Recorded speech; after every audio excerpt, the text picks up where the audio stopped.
Guys, welcome back to our vlog. Na-miss ko mag-vlog ng ilang araw. Akala mo naman tagal. Kasi nga po tayo ay nagpahinga. Last Thursday tayo dumating dito sa California or dito sa Amerika. So, medyo nagpahinga po tayo at nag-adjust tayo sa oras. At sa galawan uli dito sa Amerika, sa tagal din po natin nagbakasyon sa Pilipinas. So, last Thursday and Friday kami po ay natulog maghapon. Talaga nagpahinga kami, hindi kami lumabas ng bahay noon. Talagang ninais namin magpahinga. Kahit yung mga gamit namin, hindi talaga namin ginalaw.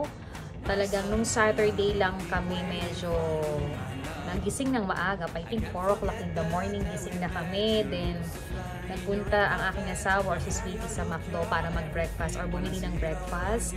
After that, nakatulog na naman kami at hapon na kami nagising. At pagkagising namin ng hapon yun, naligo agad kami, naglinis ng buong bahay kasi nga medyo ni-renovate ko yung ating bathroom or yung CR natin. Medyo pininturahan at pinayos. So talagang kailangan i-fix yun. So, saka yung mga dala namin, inayos na namin, inataatalo na namin yung mga padala at saka yung mga pasalubong para sa aming mga kaibigan at sa aming kamag-anak na kasay ni Sweetie. Tapos, naglinis na ako ng kusina, nag-update ako kung ano mga i-grocery at saka ipapalengke. So, nung gabi, nahabol naming magpalengke at mag-grocery. We go to Walmart and Seafoods para sa 7 days naming pagkain. Para even though busy kami, may mga pagkain na kami. Marami naman po talaga kaming dalang pagkain na binili sa Pilipinas. And almost tatagal to ng 2 months. Yung mga pang merienda, pang breakfast, mga ilang dilata, na kahit meron dito ay bumili kami doon para medyo budget na tayo. At marami din nagpadala sa amin para dalhin namin ito sa Amerika. So ito yan. Ayan. So, punong-puno ang aming pantry. So, lahat talaga ang binili namin, basic needs lang talagang shampoo, tissue, may bigas pa naman kami. And then, yung mga ula-unam, kagaya ng karne, isda, gulay, yan yung mga binili namin na talagang para makapaglutong bahay kami. Kasi nung nasa Pilipinas kami, kahit nagluluto sa bahay, madalas kumakain kami sa labas. So ngayon, bawi-bawi naman tayo na medyo i-relax natin yung sarili natin sa sarap ng kinain natin ng Pasko at Bagong Taon at mga ilang labas-labas natin sa Pilipinas. Then, ayun na nga, nag-aayos na rin ako ng mga pasabay ko kasi before ako umalis, nakaset na rin yung mga ipapaninda natin sa Dance Pink Closet Mini Shop dahil open na naman po ang aming business ni Mami sa aming tahanan ng aming masang-masa mga paninda. At ito po ay medyo hati from Amerika at saka Bangkok, Thailand. Pipilitin ko na tamang-tamang budget yung mabibili ko para sa ganun po ay makabili kayo sa mini shop namin ni Mami. Eto nga yun. So, almost December 25 kami nag-open or 24. Ang dami na pong bumili. Kahit yung mga ukay-ukay na mga bago pa namin ay binili na pinagbenta namin kaysa sa magtapon at mamigay kami ay pinagbenta na namin para mapakinabangan ng iba at hindi naman namin tinaasan yung presyo. Kaya maraming salamat po sa suporta ninyo. Ayan. So sabi ni Mami kanina, marami na naman daw siyang bagong mga customers. Kaya maraming salamat po and God bless po sa suporta sa small business namin. Ayan. Siyempre, step by step lang po, utay-utay nating i-renovate at i-set up yung shop. Total malaki naman po yung space namin, kaya hahatiin namin para may pahingahan at may tindahan. Para sa ganun, hindi na tayo umuupa at hindi tayo bumabayad. Para sa ganun naman, mas nakakaipon at mas nakakaplano tayo sa business inuumpisahan natin. Ayan. Siyempre, yung pasabay ko, tuloy-tuloy pa rin po siya. At doon nga siya babagsak sa amin, sa aming mini shop. At may mga ilang on-hand pa rin akong ibibili na kayang-kaya sa bulsa ninyo. Ayan. And syempre, pagkatapos niyan, eto na nga, kailangan maglinis ng bahay, kailangan pa maglaba, i-organize. And nagpaplano na nga tayong mag-apply sa labas. Yan. So, utay-utayan para sa ganun, mas makatulong tayo sa aking asawa at mas ma-prepare talaga natin yung future din natin. Diba? Simpleng buhay na malusog at masaya is very happy and contented tayo dyan. Ayan.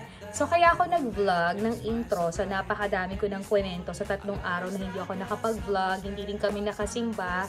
So nagnubin at nagdasal na lang kami, kaya Diyos ko, next week kailangan na talagang back to normal and reality, na kahit nagsasaya tayo at sobrang busy, huwag natin kakalimutang magsimba at magdasal.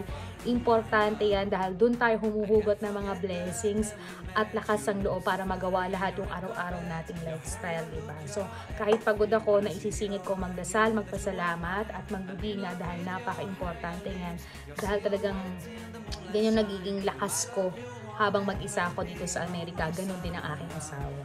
Ayan. So, marami na rin nagtatanong sa akin kung kailan ko ipopost yung prenup ko, yung wedding ko sa aking YouTube channel. Dahil syempre, alam niyo naman, may digital diary ko tong YouTube ko. Last 2024, ang daming nangyari. May maganda, hindi. Pero we're so blessed.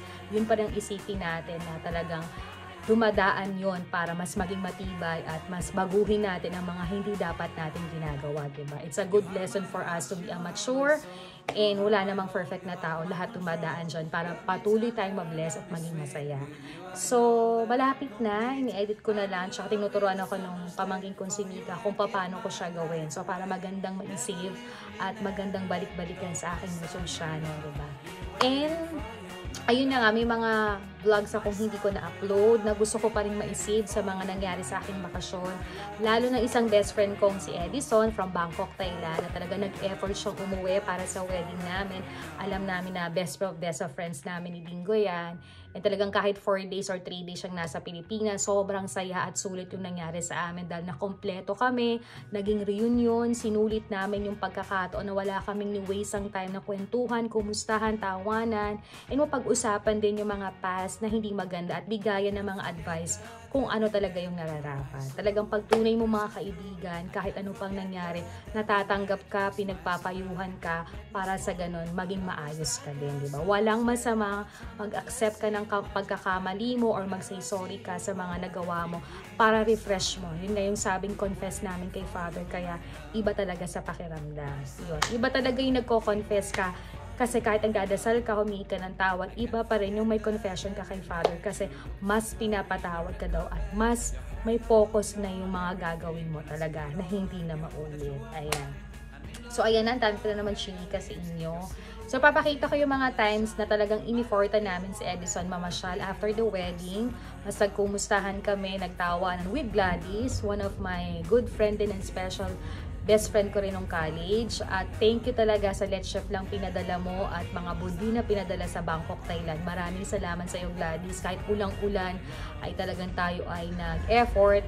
Because that time si Kate ay merong wedding day, sila Arnie naman may party. So talagang hindi na kami nagsama-sama. Pero maganda na pagtibay kami pa rin ng aming group chat, video call, text na update kami time to time. Hindi naman kailangan everyday nag-uusap at nagtatawagan. Importante nandun yung pagmamahal, respeto, nandun yung update minsan-minsan. Kapag may problema, nandyan para makinig at mag-advise.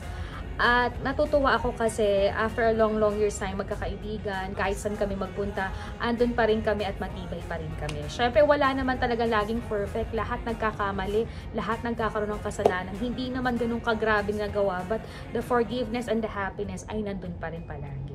So after that ay nagpa-Christmas party kami sa mga angels namin, lalo na yung aming kasama sa bahay na si Ate Hazel. Birthday niya ngayon.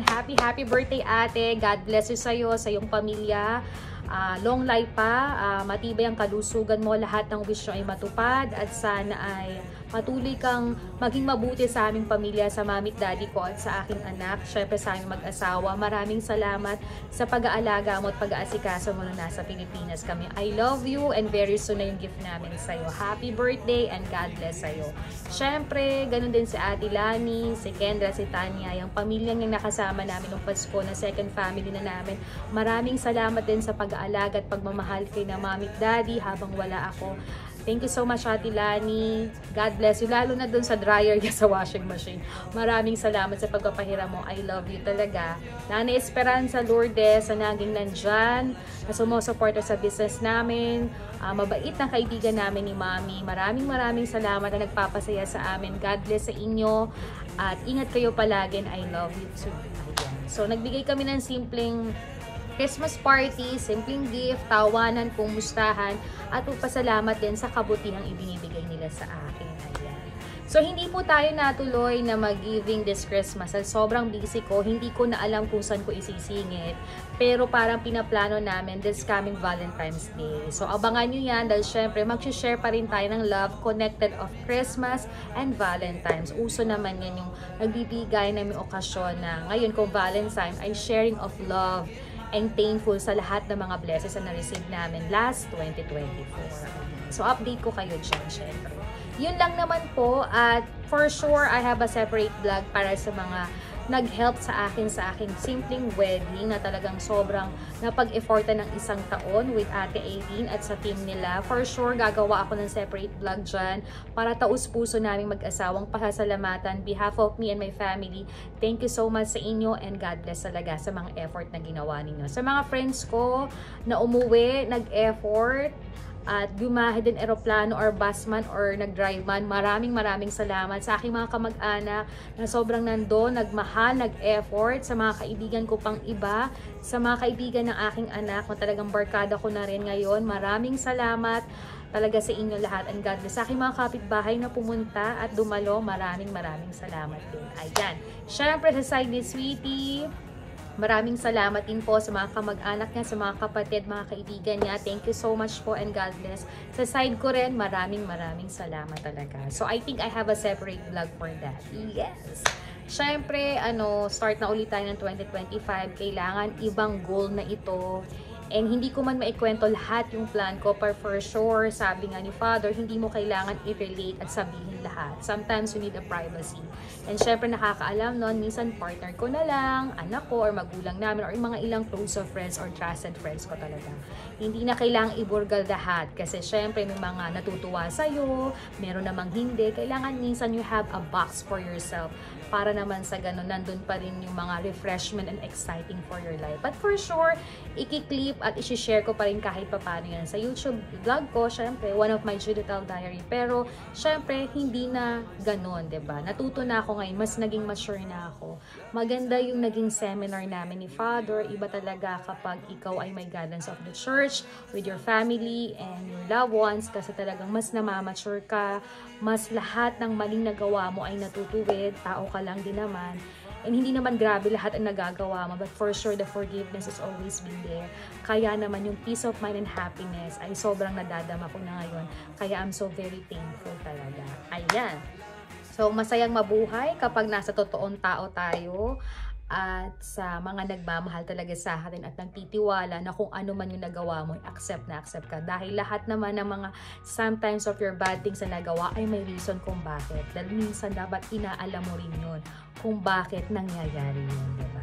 Yun lang, and sobrang thankful and blessed talaga ako. Sobrang happy yung New Year and Christmas with my family, good friends, at mga suki ko talaga na sobrang na-appreciate ko, na talagang sobrang nagsaya talaga kami. Kaya naman, medyo maikli lang tong vlog na to kasi gusto ko lang tong ma-save as 2024 na naging special ang pag-uwi at bakasyon namin sa Pilipinas.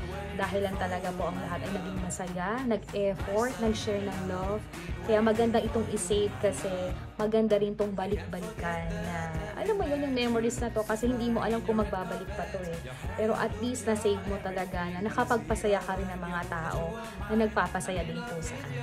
Ayan! So guys, thank you for watching my vlog. Sa lahat po na nagawa kong vlog, ang dami kong nagawa sa Pilipinas kahit may ikli lang. But I'm so happy kasi kasama ko ang aming anak, mami at daddy ko, mga kaibigan, pamilya ni Sweetie, mga kamag-anak namin na talaga nagkumustahan at nag-share ng bawat happiness, loneliness, achievement ay talaga namang sobrang saya talaga namin. Kaya nga iba ang magpasko at mag-New Year sa Pilipinas. Iba ang share of love talaga. At kaya naman kailangan natin mag-work, mag-ipon para magawa uli natin yan very soon. So guys, thank you for watching my vlog. Panoodin niyo po itong mga ilang clips na nagawa namin ni Edison nung habang nandun siya at mga angels ng mami ko na sobrang babait at maraming salamat sa inyo. Ilang clips pa na vlogs. And syempre, mag-vlog din ako nung opening ng aming mini shop sa Pinas kasi gusto ko rin itong masave kasi 2018 kami nagsimula at magsi 7 years na ngayon sa mga masang-masang paninda namin. Kaya I'm so blessed na umpisahan to at manifest natin na baka sa sobrang effort namin ni Mami, mapalaki natin to at mas madagdagan pa natin ng ilang paninda. Kaya guys, thank you for watching my vlog. Sana naging masaya rin kayo with your holiday, with your loved ones and friends. At umpisahan natin yung 2025 ng masaya, masigla, malusog, nagkakasundo, at syempre more peace and love. So good night everybody and see you again in my next vlog. Sana pinicturean mo na Edison ito na. Sabi ko, maghanda kayo ng maraming pansit. Kasi makikibigay. Kaya nga. Ayan, ang daming tao mahal. Mag-hi ka Edison sa vlog ko kahit bumabagyo. Hi! Kahit bumabagyo, kumakain kami dito. Saan? Sa Palaisdaan, San Lucena City! Uy, ano ba? Ulitin mo. Ulitin mo daw. Nandito kami ngayon sa Palaisdaan, sa Tayabas, Quezon City. City? Quezon. Okay guys. City talaga. Kain na.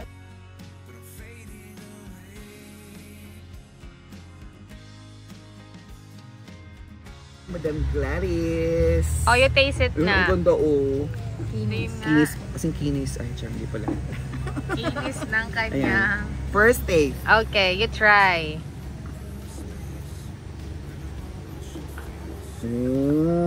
Oo, i-review mo, How's the taste? Ayoko na. Yeah. Ayoko na tigilan. Ay, masarap siya, hindi siya matamis. Di ba tamis? Hindi siya matamis. Masarap? Mm-mm. Ayoko mamaya na sa bahay. Saktong-sakto lang yung tamis niya. So order na kayo kay? Order na kayo, Miss Gladys. From Tayabas, Quezon. Ayan. Walang city ha. Okay. Halika dito ka magpa-picture. Yan. Ay, pipicturean kita dyan.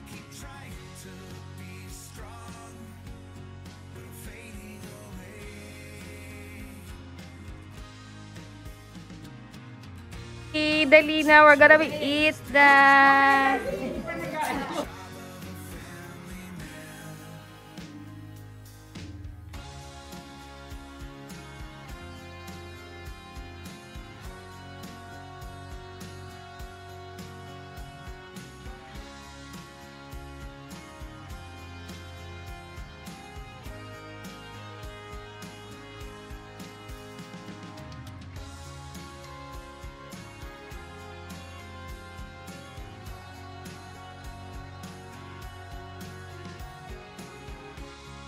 Merry Christmas! Ayan.